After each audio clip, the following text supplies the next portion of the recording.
Hindi ka magkukulang. What are your needs nowadays? Kapag may magpit kang pangangailangan, what do you do? Kanino ka unang tumatakbo? Sa kapamilya ba o kaibigan o sa mga taong pwede mong mahiraman ng pera? The Bible is full of revelation about the great riches of God. In Psalm 23, David said that his unlimited source is the Lord.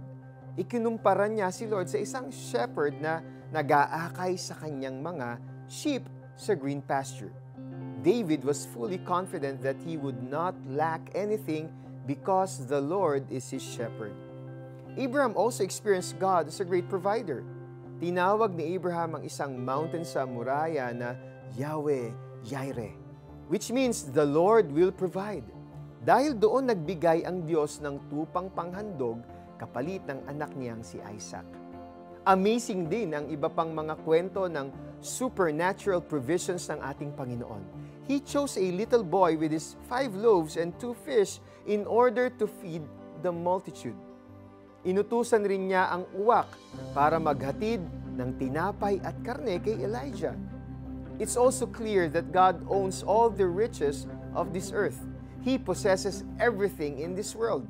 So next time na mayroon kang pangangailangan, you don't have to go to a loan shark. God doesn't want you to be in lack and to suffer. He is the shepherd who leads you to green pastures.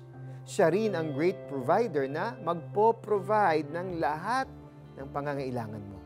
In our desperate moment of need, He will manifest His power. God is an unchanging God. He is never early nor late, but He is always on time sa pagpo-provide ng ating pangangailangan.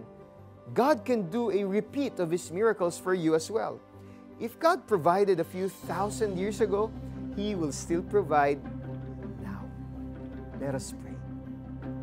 Lord, thank you because you are our Jehovah Jireh.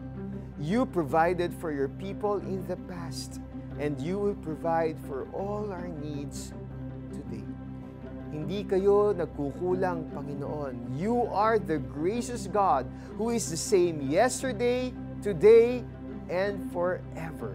In Jesus' name, Amen. Si Yahweh ang aking pastol, hindi ako magkukulang. Mga awit 23:1. Ako po si Eric Totanes. God bless you all.